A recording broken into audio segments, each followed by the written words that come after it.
L'enjeu du réseau de chaleur urbain est très important. Il y a deux raisons pour le réseau de chaleur urbain. La première raison, c'est que la ville participe de manière efficace et que chacun des foyers de la ville participe à la lutte contre le réchauffement de la planète, c'est-à-dire à obtenir l'énergie la plus décarbonée, comme on dit, possible.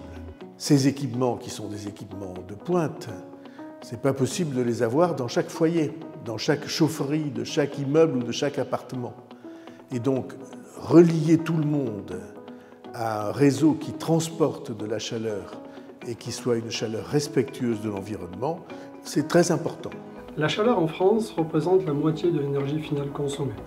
Afin de réduire nos impacts environnementaux, Engie Solutions accompagne les territoires dans leur transition vers une économie neutre en carbone. Alimentés à base d'énergie renouvelable, les réseaux urbains de chaleur et de froid sont des leviers de cette transition. La communauté d'agglomération de Pau, Béarn, Pyrénées a confié la conception, la réalisation et l'exploitation à Engie Solutions à travers sa filiale commune avec la Banque des Territoires. Nous avons fait le choix de favoriser le dynamisme économique local. Pour la construction du réseau, nous nous appuyons aussi sur des entreprises du territoire. La chaleur qui sera distribuée utilisera deux sources d'énergie renouvelable.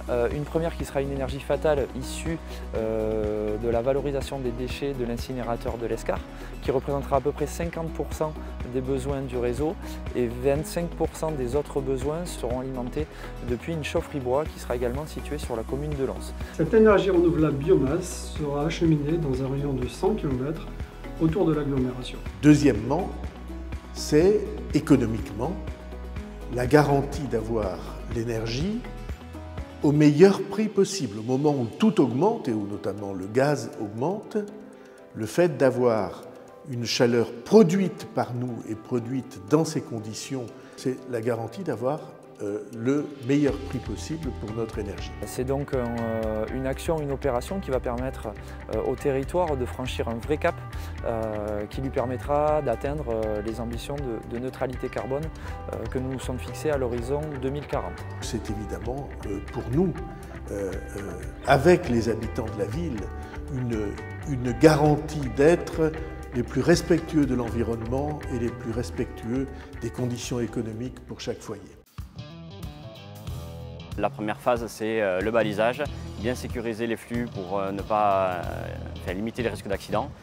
Et à cette étape-là, on peut commencer la phase terrassement avec les pelles mécaniques, les gros engins qui vont venir ouvrir la tranchée et des tranchées qui vont faire à peu près 1 mètre 20, 1 mètre 50 de profondeur en fonction des réseaux. La phase suivante, c'est de poser le réseau de chaleur, donc les deux grosses barres de tuyaux que vous pouvez voir qui font en moyenne 12 mètres de long. Et chacune de ces barres est soudée et manchonnée pour assurer une continuité étanche du réseau. Ce réseau est par la suite éprouvé pour s'assurer de la bonne dilatation des tuyaux. Nous voulons permettre aux habitants de s'approprier leur réseau de chaleur grâce à une communication ambitieuse. Pour accompagner les travaux, nous avons noué des partenariats avec des associations et avons lancé la maison mobile de l'énergie. Nous invitons petits et grands à venir la découvrir au fil de ses déplacements dans le territoire.